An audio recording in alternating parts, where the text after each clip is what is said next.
Halo teman-teman semua, welcome back to VPD Short Podcast. Kali ini saya bersama Ko Garvin. Halo.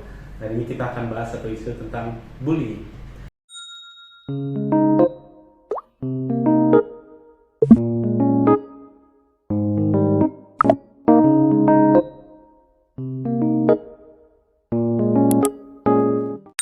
Nah, Ko Garvin, sebelum kita mulai bahas bullying ini, saya mau bawa satu berita atau saya Oke. riset nih.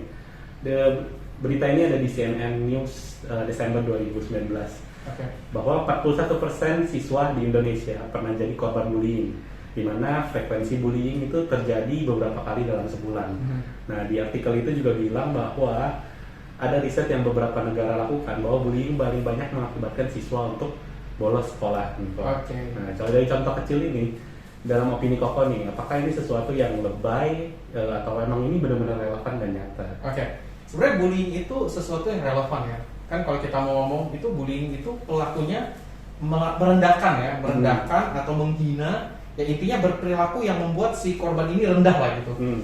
Nah, masalahnya adalah yang pelaku ini dia dapat kepuasan dari melakukan perilaku bullying. Yang jadi korban nggak tahu dia mau berlindung ke siapa, ngadunya ke siapa. Nah, sehingga nggak heran korban bullying itu akhirnya karena dia bingung harus ngadu ke siapa, minta bantuan siapa, ya dipendam sendiri. Jadinya apa? Kalau di sekolah mau masuk ke sekolah takut bolos, atau kalau paksain diri masuk sekolah cemas, gitu. Atau ada yang bertahan nanti sampai gede itu ke bawah tuh. Ya itu kan juga banyak kasusnya ya. Gitu. Jadi dibilang relevan nggak relevan? Bullying itu ada dan nggak cuma di dunia nyata, dunia maya, cyber juga ada bullying. Kalau gitu kita mau bahas dulu nih dari pengertian umumnya lah. Contoh-contoh bullying itu dalam contoh praktiknya itu seperti apa sih? Oke, bullying itu kan ada banyak macam ya. Ya kalau tradisionalnya bullying itu dua macam, nanti berkembang ya. Verbal dan non verbal. Verbal itu lewat ucapan. Ya, jadi ngehina, ngerendahin, ungkit-ungkit kekurangannya tapi untuk diketawain bareng-bareng. Ya atau bisa juga sesuatu yang nggak pernah dilakukan tapi dijadiin bahan bercandaan gitu. Ya paham ya maksudnya ya, dia nggak pernah melakukan itu tapi kita bikin bercandaan seolah-olah dia melakukan itu. Di fitnah. Iya, gitu. Tapi gini, bedanya fitnah dengan bullying adalah kalau fitnah itu memang tujuannya ingin mencemarkan nama baik kan. Kalau fitnah gitu kan. Ya, betul. Kalau bullying itu tujuannya biar bisa apa? Diketawain bareng-bareng. Ya, biar bisa intinya kalau bullying itu mau menjatuhkan mental. Sebenarnya arahnya ke sana. Dibikin mentalnya drop, dibikin sehingga pelakunya itu merasa kayak superior. Nah, itu yang verbal tuh, kayak ucapan. Nah, ada lagi non verbal. Non verbal itu fisik. Ya, ngaparin, mukul, ya atau bahkan fisik nggak harus mukul juga, bisa juga dia sengaja lempar barang, ambilin dong. Terus pas dia ngambil dilempar lagi. Ya, intinya kan sebenarnya mau main mental kan, ngejatuhin mental, dan bikin mentalnya drop.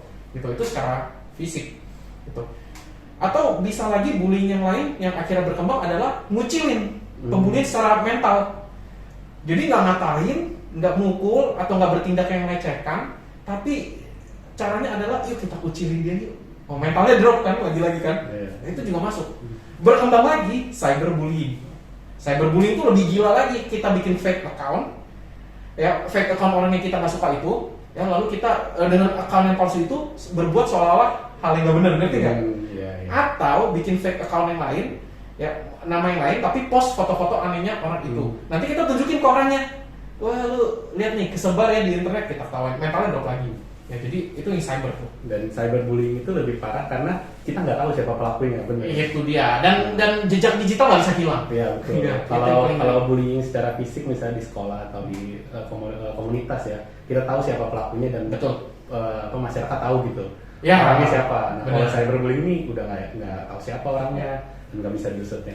Saya juga tertarik tadi yang ngomongin tentang kena mental ya. Sekarang kan kena mental. Sama kadang nih ada batasan yang kurang jelas, misalnya kalau kita berteman lah, kadang kita bercanda dan kalau ada teman dekat nih, bercandanya kan kadang udah keterlaluan gitu. Nah, tapi terkadang kita sulit membedakan yang mana yang bercanda, yang mana bisa sampai kita sebut bullying gitu. Batasan-batasan seperti apa ya? Mungkin batasan yang paling mudah untuk kita deteksi atau identifikasi itu sebenarnya konsennya. konsen dalam arti gini, kita bercanda juga bisa aja kan ngeledek ya. Tapi yang kita bercandain itu tahu itu lagi bercandaan dan itu nggak nyerang mental dia. Nah kita bisa kan saling ngeledek, misalnya teman kita itu misalnya ada kejadian lucu yang dia lakukan yang konyol gitu dan dia merasa fine aja itu diceritain. Nah itu jatuhnya bercandaan. Orang itu nggak merasa lagi dilecehkan gitu. Nah itu mungkin dikatakan bercanda. Nah tapi dari bercanda bisa aja jadi bullying, kelewatan. Mungkin dia nyaman bercanda kayak gitu, dilanjutin terus. Iya. Kalau misalnya memang nggak sengaja kan pasti abis selesai bercanda sorry ya. Kita, tadi kelewatan gitu. Benar. Jadi konsen dalam arti ini orang yang lagi kita ajak bercanda nih dia setuju gak dibercandain kayak gitu. Kan kasus yang paling dekat tuh di Academy Award ya. Yang Will Smith ya ngegampar Chris Rock. Nah itu kan bercandaan sebenarnya kan, G.I. Jane. Tapi yang satu merasa ini bercandanya parah. Iya, nah itu kan jadinya bukan bercandaan lagi gitu. Nah ngomongin tentang bullying lagi nih kok, ada satu keresahan di mana terkadang nih ya pembulinya itu pun nggak merasa bersalah gitu atau merasa itu gue cuma bercanda, biarnya aja lebay gitu nih kok.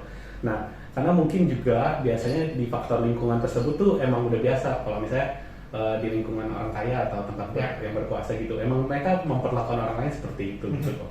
Dari sistem yang menurut kok yang sesuatu hal seperti ini tuh memang lumrah atau bagaimana? Oke. Sebenarnya sih kalau kita nyakitin perasaan orang kan yang paling benar minta maaf ya, bukan ngeledek orang baper ya. Itu kan sebenarnya nyerang 2 kali loh. Udah nyakitin dia sekali, gila orang yang lagi bilang dia sakit, kita bilangnya baper. Ya itu sebenarnya definisi dari toksik tuh kayak gitu.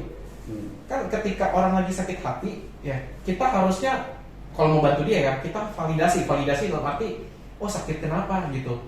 Kita omongin. Itu kan yang benar. Tapi kalau kita bilang gitu aja baper, gitu aja marah, itu kan sebenarnya nyerang 2 kali. Itu bisa jadi pembulian kedua kalinya malah kan.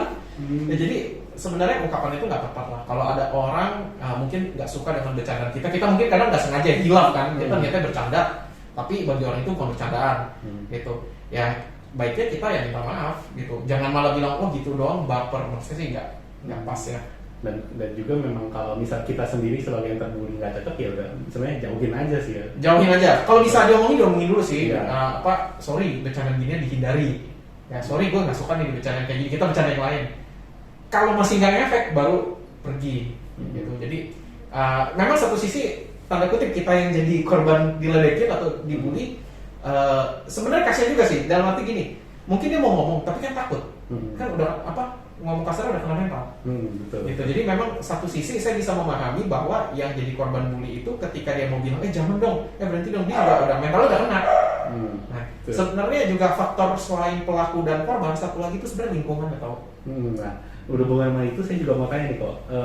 Karena kan bisa kita bergaul, bisa kita gagal dalam pergaulan sampai dibully. Ya. Nah, pasti ada faktor penting di mana keluarga atau teman dekat seberapa besar sih perannya itu untuk menghindari bullying gitu tadi. Nah ini kita berarti orang ketiganya kan, bukan pelaku atau korban kan. Nah sama nih seringkali kan gitu kalau ada orang cerita nih merasa dibully kita bilangnya baper, lemah, lawan balik dong gitu. Iya betul. Ya masalahnya gini kalau dia bisa lawan balik dia udah lawan balik duluan dong. Kalau dia sampai cerita artinya dia nggak mampu untuk melakukan itu. Apakah dia lemah belum tentu. Kita mesti ingat konteksnya bully adalah memang menyerang mental. Jadi bisa jadi dia sebenarnya tangguh tapi udah kena serangan terus drop juga. Dia cerita buat minta tolong gitu. Iya. Nah yang sering kita lakukan kalau orang ketiga mungkin kita juga nggak sadar kita bilang kok gitu aja nggak berani balas dong cemen kena lagi gitu. Jadi orang ketiga ini justru tahu seperti ini langkah pertolongan pertama yang tentu cerita itu didengerin dulu. Kita validasi tanda kutip validasi artinya izinkan dia mengakui kalau dia lagi sedih, izinkan dia mengakui kalau dia lagi nggak enak. Itu sekalipun kita yang dengerin merasa kayak lebay nih ya kita kadang bisa aja gitu kan tapi dalam hati aja gitu karena standar kita dan standar dia beda. Kita mungkin digituin kuat dia nggak kuat ya manusia kan nggak bisa disamain. Jadi izinkan dia untuk menyampaikan bahwa dia lagi feel bad ya kita nggak usah selak ya dengerin aja. Nah kalau udah nah kita tanya perlu bantuan apa nggak perlu nggak gue yang ngomongin gitu. Nah itu yang sebenarnya harus dilakukan cuma mungkin kadang-kala nggak, ya itu ideal lah gitu mungkin kadang-kala kita nggak kepikiran ke sana. Sama satu lagi nih kok, kalau tadi kan keluar orang pertama kita, terus orang pelakunya, ada lagi orang ketiga. Ya. Terkadang juga kita kadang-kadang mikir misalnya kalau di satu lingkungan itu pasti nggak cuma tiga orang ini kan, nggak cuma keluarga, nggak cuma teman, ada orang yang melihat saksi gitu.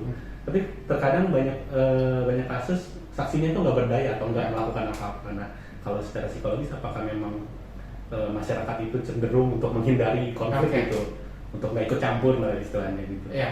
Kenapa nggak ikut campur? Yang pertama mungkin nggak mau ribet ya. Yang kedua bisa jadi dia juga nggak mau jadi korban selanjutnya. Ketakutan kalau dia dia belain atau kalau dia bantu.